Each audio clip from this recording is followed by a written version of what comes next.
Hello students, welcome back to my YouTube channel. So আজকের এই ভিডিওতে আমরা ক্লাস 10, তোমরা যারা ক্লাস 10-এ পড়ো, সেই ক্লাস 10-এর লেসন 5-এর যে তোমাদের গল্পটা আছে আওয়ার রেন বে কাইট, এই গল্পটা আমরা ট্রান্সলেশন করে বাংলা থেকে ইংরেজি থেকে বাংলাতে জানার চেষ্টা করব। দেখতে পাচ্ছ তোমরা সবার আগে ক্লাস 10-এর যে তোমাদের আওয়ার রান বে কাইট বলে গল্পটা আছে, সেটা লিখেছে কে? লুসি মন্টগোমেরি এর লেখা। তো এই গল্পটা আমরা পুরোটাই আমরা জানার চেষ্টা করব। তোমরা শেষ পর্যন্ত অবশ্যই ভিডিওটি দেখো। তো আজকে আমরা ইউনিট 1টা শেষ করব, এরপরের ভিডিওতে আমরা ইউনিট 2 নাহলে দেখি কত দূরে যাওয়া যায়। তো চলো শুরু করি। কি বলছে এখানে? অথর সম্পর্কে দিচ্ছে, একটু অথর সম্পর্কে। The author and the text. Lucy Maud Montgomery কবে জন্মগ্রহণ করেছে? 1874 খ্রিস্টাব্দে এবং 1942 সালে তার মৃত্যু হয়। ওয়াজ এ ক্যানাডিয়ান অথর, সে একজন কানাডা দেশের অথর ছিল, অর্থাৎ লেখক ছিল। Best known for a series of novel beginning with an of Green Gables। বলছে তাকে জানা হয় তার বিভিন্ন নোবেলসের জন্য, যেরকম কি অ্যানে অফ গ্রিন নেবেলস, এগুলো সি রোড নাম্বারেস নোবেলস, সে অনেকগুলো নোবেলস লিখেছে, পোয়েমস লিখেছে, শর্ট স্টোরিজ লিখেছে। She was made an office of the Order of the British Empire in 1953। বলছে she was made an office, সে একটা অফিস বানিয়েছিল অফ কিসের? Of the Order of the British Empire in 1953-তে সে একটা অফিস বানিয়েছিল যেটার নাম ছিল the Order of the British Empire. The short story is about a brother and a sister living on a isolated island with their father। বলছে এই স্টোরিটা, যে গল্পটা আমরা পড়বো, এই শর্ট স্টোরিটা, এটা একটা ব্রাদার সম্পর্কে, আর সিস্টার, একজন বোন আর একজন ভাই সম্পর্কে, যারা একটি আইসোলেটেড আইল্যান্ডের মধ্যে থাকে। আইল্যান্ড মানে যেখানে কম পরিমাণে লোক বসবাস করে, অন্য আইল্যান্ডে বেশি পরিমাণেও লোক থাকে। আইসোলেটেড মানে কম পরিমাণে। With who through a series of included get reunited with their long lost rivals। It is touching tale that underlines the value of relationship। বলছে এটি একটি খুবই আমাদের হৃদয়কে ছুঁয়ে যাওয়ার মতো গল্প, যেটা underlines the value of relationship, যেটা আমাদের রিলেশনশিপ সম্পর্কের ভ্যালু সম্পর্কে আমাদেরকে শেখায়, সম্পর্কের গুরুত্ব সম্পর্কে আমাদের শেখায়। তো চলো দেখি প্রথম কী লেখা আছে। তো ইউনিট 1 কী লেখা আছে? Of course there was nobody for us to play with. বলছে there was nobody for us, বলছে অফকোর্স আমাদের সঙ্গে কেউই ছিল না, to play with on the big half moon, বলছে বিগ হাফ মুনের মধ্যে আমাদের সাথে খেলার কেউ ছিল না। ঠিক আছে। We just had to make most of each other and we did.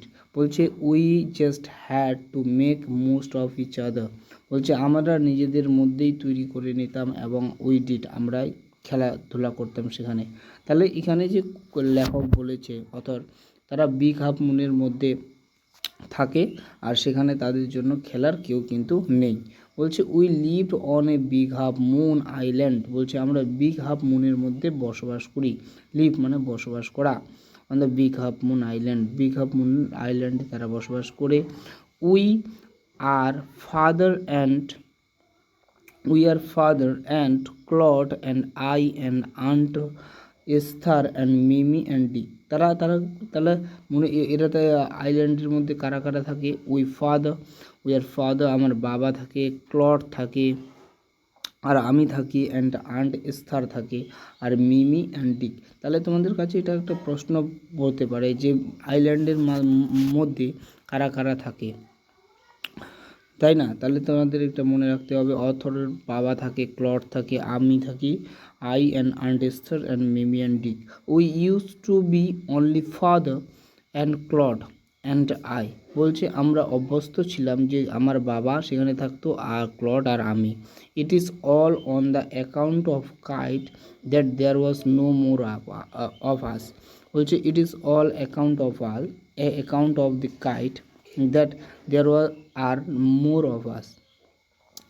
বলছে সেখানে আর কেউই ছিল না, it is all on the account of the kite and there were no more of us. আমাদের থেকে আর কেউ সেখানে ছিল না।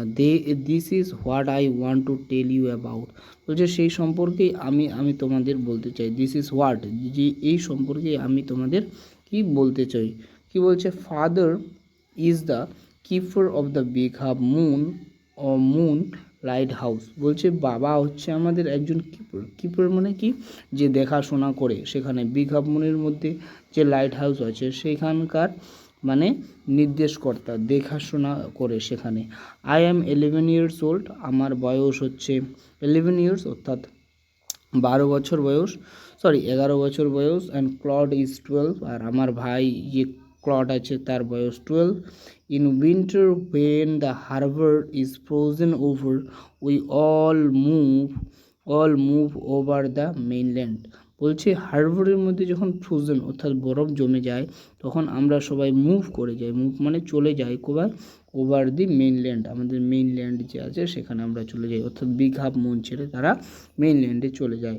As soon as spring comes, যখন আবার স্প্রিং চলে আসে তখন back we sail to our own dear island, তখন আমরা আবার ফিরে আসি কোথায়, আমাদের যে প্রিয় আইল্যান্ড আছে ডেয়ার আইল্যান্ডের মধ্যে আমরা আবার ফিরে আসি। The funny word used to be that people always pitied us when the time come for us to return, বলছে দ্য ফানি ওয়ার্ড, যে মজার বিষয় হলো সেই পার্টটা হলো যে লোকগুলি অলওয়েজ আমাদেরকে কি করে দেখে, pitied us and the time, কখন করে আমাদেরকে আমাদের প্রতি লোকগুলি নজর রাখে যখন আমরা কি when the time came for us to return, যখন আমাদের ফিরে যাওয়ার সময় আসে তখন। দে সেই, তারা বলে উই মাস্ট বি দ্য কী বলছে লোনসাম ওভার দেয়ার, বলছে তারা বলে আমরা নাকি সেখানে কি একাকী, with no other children near us, কারণ আমাদের সাথে কোনো সেখানে চিলড্রেন থাকে না, তারা বলে লোকগুলি বলছে of course Claude and I would have like to have someone to play with us, যে অফকোর্স অবশ্যই ক্লড আর আমি যে আছি তারা আমরা কি করি, I would like to have someone to play, বলছে আমরা পছন্দ করব যদি কেউ ভালো লাগবে আমাদের যদি কেউ আমাদের সাথে আরও খেলার কেউ সাথে থাকে। It is hard to run pirates cave, বলছে এটি খুবই আমাদের পক্ষে রান করা কঠিন পাইরেটস কেভের মধ্যে। And things like that only to, বলছে এটা এরকম একটা জিনিস হয় যে আমরা যখন পাইরেটস কেভ খেলি বা আমরা যখন দৌড়াই সেখানে পাইরেটস কেভের মধ্যে তখন আমরা things like that only to, আমাদের মনে হয় আমরা দুজনই। But we use to parley a good deal with mainland children in winter, কিন্তু আমরা উই ইউজ টু প্যারেল, আমরা কি করি, আমরা use to parley a good deal, আমরা একটু ভালো তর্ক বিতর্ক করি উইথ মেইনল্যান্ডের চিলড্রেনদের সাথে, কখন উইন্টারকালে। So it is perhaps just as well that there were none of them of the big half moon, বলছে পারহেপস যদিও সম্ভবত just as well there were none of them of the, তাদের মধ্যে কেউই সেখানে বিগ হাফ মুনের মধ্যে কিন্তু নেই, মানে বিগ হাফ মুনের মধ্যে কেউই থাকে না। Clod and I never quarrel, বলছে যেখানে যেরকম মেইনল্যান্ডের মধ্যে বাচ্চারা ঝগড়াঝাটি করে ঠিক এরকম ক্লড আর আই নেভার কোয়ারেল, কিন্তু আমরা কখনোই কোয়ারেল করি না। কোয়ারেল কথার মানে হলো কি, যে আমরা ঝগড়া করি না, আমরা একে অপরের সাথে তর্ক বিতর্ক করি না, ঠিক আছে। তারপর হচ্ছে to be sure father didn't seem to have any relations expect us, বলছে শিওর আমি নিশ্চিত ছিলাম যে ফাদার দেখে মনে হচ্ছিল না যে তার কোনো রিলেশনশিপ আছে, কোনো সম্পর্ক আছে কারোর সাথে আমাদেরকে বাদ দিয়ে ছাড়া, মানে আমরা আছি তাছাড়া আর সম্ভবত কেউ নেই এরকম মনে হয়। This use to puzzle Claude and me, বলছে এটাই আমাদের কাছে একটা পাজল ছিল, পাজল অর্থাৎ সমস্যা, ট্রাবল ছিল আমাদের কাছে। Everybody on the mainland had a relation. বলছে এভরিবডি সবারই মেইনল্যান্ডের মধ্যে কী ছিল, রিলেশন ছিল। রিলেশন মানে সম্পর্ক ছিল। হোয়াই হ্যাভেন্ট উই, বলছে তাহলে আমাদের কেন নেই। Was it because we lived on the island, কারণ আমরা কি মেইনল্যান্ড আইল্যান্ডে থাকি তাই আমাদের কি সম্পর্ক ছিল না। উই থট ইট, আমরা সেটিকে ভাবছিলাম, বারবার করে ভাবছিলাম। And would be jolly to have an uncle an aunt and some cousins, আমরা খুবই খুশি হব যদি আমাদের কাছেও কি থাকে, আঙ্কেল থাকে, আন্ট থাকে, আরও কাজিন থাকে আমাদের। তাহলে once we asked father about it, একদিন কি হলো, আমরা আমাদের বাবা যে আছে ফাদারকে আমরা জিজ্ঞাসা করলাম। But he looked so sorrowful, কিন্তু যখন জিজ্ঞাসা করার পর আমাদের বাবাকে, ফাদারকে কীরকম দেখতে মনে হলো, কি সরফুল, খুব দুঃখিত। That we wished we hadn't, তারপর আমাদের মনে হলো কাশ আমরা যদি না জিজ্ঞাসা করতাম তাহলেই হয়তো ঠিক হতো। He said it was all his fault, সে বলেছিল আমাদেরকে যে সেটি সব কিছু তার ফল্ট ছিল, ভুল ছিল। Clod and I didn't understand and what he mint, বলছে ক্লড কিন্তু যখন সে বলল সব কিছুই তার ভুল ছিল, সে যখন তারা জিজ্ঞাসা করলো যে কেন আমাদের রিলেশনশিপ নাই, তার বাবা বলল যে সেটা আমাদের ভুল, তারই ভুল ছিল। কিন্তু ক্লড আর আমি আই ডিডন্ট আন্ডারস্ট্যান্ড, আমরা বুঝতে পারলাম না সে কি বোঝাতে চেয়েছিল এই কথার মধ্য দিয়ে। এই ছিল তোমাদের প্রথম পার্টটা। এখানে কিছু মিনিং দিচ্ছে, জেনারেল লাইটেনিং হাউস মানে কি তোমরা অবশ্যই দেখে নেবে। আর পরে তোমরা দেখে নাও এখানে কিছু চুজ দ্য কারেক্ট অ্যান্সার, এখান থেকে তোমাদের খুঁজে নিয়ে লিখতে হবে। তোমরা আশা করি নিজেদের মধ্যে পারবে এগুলো, তো এখান থেকে খুঁজে নিয়ে দেখতে হবে। যেরকম বলছে the keeper of the big half moon lighthouse is under their father Claude না ডিক, কোনটা হবে বলো, তোমরা নিজেরাই করতে পারবে।